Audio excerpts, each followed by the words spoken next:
handful of syllables, mere vibrations in the air pushed from someone else's lungs, shaped by their tongue and sent drifting into the space between you. On their own, these vibrations are entirely weightless. They have no mass, no sharp edges, no physical capacity to draw blood or break bone. Yet when these specific vibrations reach your ear, something violent happens. A sudden tightness grips your chest, a flush of heat climbs the back of your neck. Your heart accelerates, pumping adrenaline into your veins. Your mind narrows into a tunnel of defensive rage. You are offended. In a fraction of a second, an invisible wire has been attached to your nervous system, and a stranger, or perhaps a co-worker, a family member, or a nameless face on a glowing screen has just given it a vicious tug. We guard our bank accounts with passwords and encryption. We lock the doors of our homes to protect our physical possessions. Yet when it comes to our psychological sovereignty, we leave the front door wide open. We hand out the remote control to our emotional state to anyone passing by, allowing their ignorance, their bad day, or their cruelty to dictate our inner weather. We tell ourselves that getting angry is a sign of strength. We believe that defending our honor, snapping back, and setting the record straight is how we establish boundaries. But what if the exact opposite is true? What if your readiness to be offended is not a shield, but a glaring exposure of your fragility? If your emotional baseline can be hijacked by the stray words of another human being, you are not a highly principled person. You're simply highly controllable. This is not a modern vulnerability. Over 2 millennia ago, the Stoics identified this exact psychological trap. The philosopher Epictetus observed a simple, brutal truth. If someone succeeds in provoking you, realize that your mind is complicit in the provocation. We instinctively reject this. We point our fingers outward. We say, "They disrespected me. They insulted my intelligence. They crossed a line." We frame ourselves as passive victims of an external attack. But Stoicism demands a much harsher, much quieter accountability. It asks us to look at the machinery of our own minds. An insult is merely data. It is an offering. It cannot hurt you until you subconsciously agree to internalize it. The offense does not occur in the delivery of the words. It occurs in your interpretation of them. You must grant the other person permission to alter your state of mind. We suffer from a profound misunderstanding of what a boundary actually is. We think a boundary is a wall we build around others, forcing them to speak to us perfectly, behave respectfully, and acknowledge our worth. But you cannot control the tongues or the minds of the masses. A true boundary, what the Stoics called the hegemonikon, the ruling faculty of the mind, is an internal fortress. It is the deep unspoken realization that the thoughts of others are utterly separate from your own reality.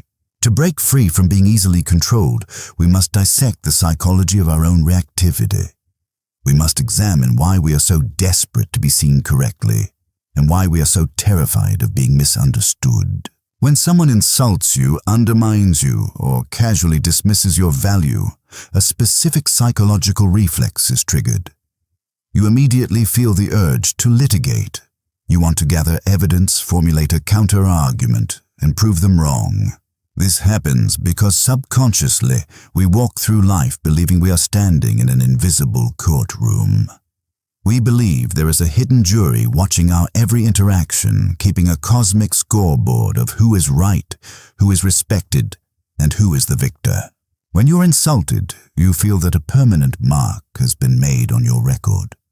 And if you do not fiercely object, the jury will assume the insult is true. But the courtroom does not exist. There is no jury. There is only you and the person speaking. When you eagerly step into the arena to defend yourself against a slight, you are actually making a devastating concession. You are validating the premise of their attack. By treating their opinion as something serious enough to require a defense, you elevate their judgment to the level of absolute truth. You legitimize their authority to assess you. The quiet power of the Stoic mind lies in dismissing the courtroom entirely. When an insult is thrown, the unoffendable mind does not object. It simply lets the words hit the floor. It looks at the insult not as a reflection of its own character, but as a diagnosis of the speaker's internal state. We must also understand the mechanics of provocation. Why do people insult, belittle, or troll others? Psychologically, a person who casually offends others is usually starved for impact. They feel powerless in the silence of their own lives. They have discovered that they can manufacture a false sense of power by disrupting the peace of someone else. Attention and emotional reaction are the currency they are begging for. When they push a button and you explode, they experience a hit of dopamine.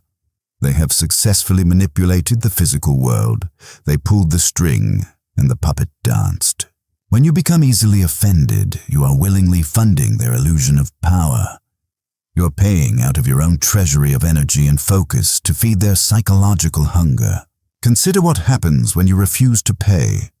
When an offense is delivered and it is met with absolute unbothered silence, not a bitter silence, not a glaring passive-aggressive silence designed to punish them, but a genuine hollow void. Without your reaction, the provocateur is left alone with their own toxicity. The insult hangs in the air, awkwardly returning to the sender. You have denied them the remote control. You have remained seated on the throne of your own mind. Here is the hardest truth in the core of the Stoic neutrality. To stop being easily controlled, you must surrender the desire to be universally respected. Many people seek emotional control because they think it will make them look cool, dominant, or superior in social hierarchies. They want to be the untouchable Stoic who wins every psychological battle. But true inner independence offers no such cinematic victories. In reality, refusing to be offended will often result in social friction. If you stop over-explaining yourself, people may assume you are arrogant. If you stop defending your honor against petty rumors, some people will believe the rumors. If you refuse to engage in the chaotic emotional theater of an argument, the other person may walk away, thinking they have defeated you. You must make peace with this. You must be willing to let people hold incorrect assumptions about you. You must grant them the freedom to be wrong. If your peace of mind requires that everyone understands your intentions and respects your character, you will forever be a hostage to their perceptions. You will spend your entire life running from mind to mind, frantically trying to rewrite the scripts they hold about you. The ultimate liberation is accepting that you can be the villain in someone else's narrative, and it does not change the beating of your own heart. It does not alter your moral compass. You do not own their perception, and therefore you are not responsible for managing it. We are terrified of this detachment. We cling to our offenses because our grievances make us feel alive. They give us an identity. They give us an enemy to push against. To drop your offenses is to step into a very quiet, very solitary space. It requires you to generate your own worth entirely in the dark, without the reflection of others to confirm it for you. Imagine a large, heavy stone resting in the middle of a rushing river. The water crashes against it continuously. Sometimes the water is clear. Sometimes it is thick with mud and debris. The river rages, swirls, and attempts to drag the stone downstream. The stone does not argue with the water. It does not demand that the river flow more politely. It does not feel humiliated when the mud covers its surface. It simply sits rooted deep in the earth, allowing the chaos to wash over it, knowing that eventually the water will pass. The next time the insult comes. The next time the passive-aggressive comment is slipped into the conversation. The next time the stranger tries to hand you the script to a play you do not want to perform in. Notice the heat rising in your chest. Notice the desperate urge to speak, to correct, to defend, to control. Feel that tension, and then Do nothing. Let the vibrations dissolve into the air. Let the other person keep their heavy, bitter words. Ask yourself, who are you when you no longer need to prove you are right? And more importantly, if no one can draw you into their storm, what could you possibly build with all that quiet power left behind?